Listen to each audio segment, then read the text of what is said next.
Also like to rise briefly to speak on this condolence motion brought forward by the Premier. Many people in this chamber have spoken very eloquently about Sir James, but I want to talk about Sir James that I came into contact personally on a couple of occasions. It was as a councillor in the Port Pirie Regional Council. I had the first opportunity at the unveiling back in 2001. He came after the unveiling of the Italian memorial to the Malfetta fishermen, the dedication and a tribute there. As a councillor, I wasn't aware of all the higher ranking officials and the protocol of that high degree of the Governor of South Australia. However, Sir Eric on that occasion was absolutely fantastic. He did come up with the car, the regal car, came out, did all the ceremony and things like that. But then I look around, he was mingling with all the general public. He was mingling with the children. He was mingling with everybody. I didn't see that as the position or the duty of a governor of our state. He was a man who was absolutely down to earth and coming in. He did the official opening and the dedication and all the ceremony and unveiling the plaque, but he was there and then he wanted to talk to the general public.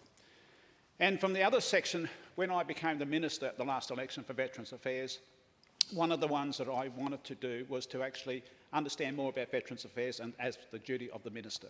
So I was listening to all the advice which was given to me as an independent person coming in and not having the privilege of all the understanding of people telling me what should be done.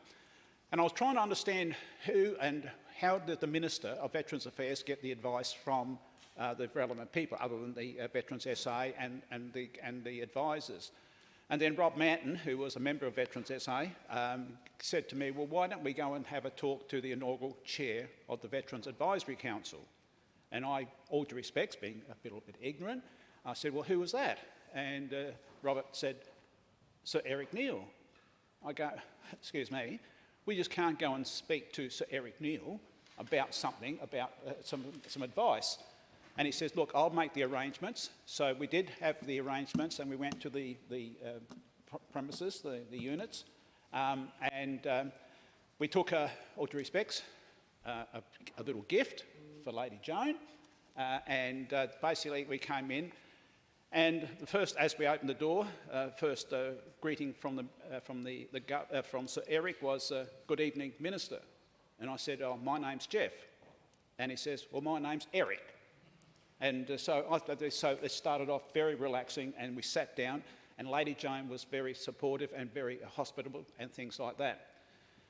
Before going there, I'm a very proud Crows supporter since the inception of the Crows, and I was advised very strongly to, when I'm having the discussion with with Sir Eric, to keep two words out of the conversation, and those two words were the showdown.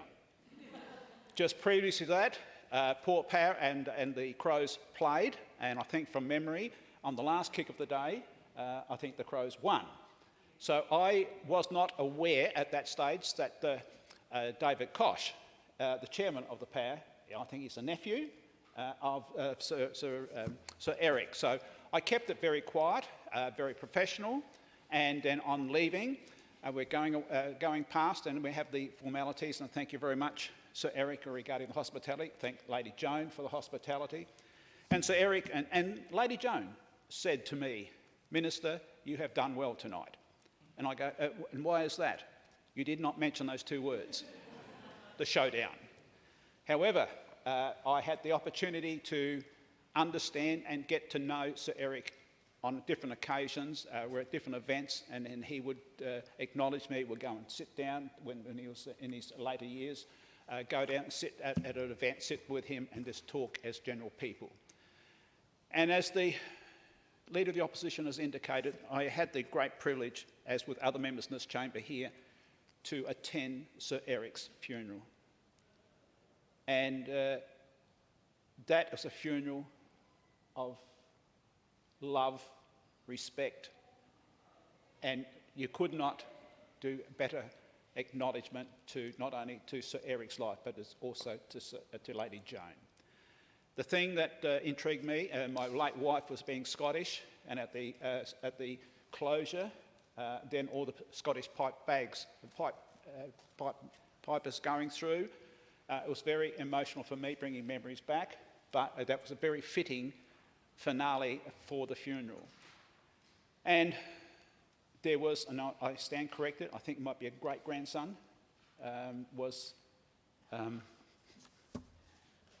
there, and his comments were, "Hello, Grandpa."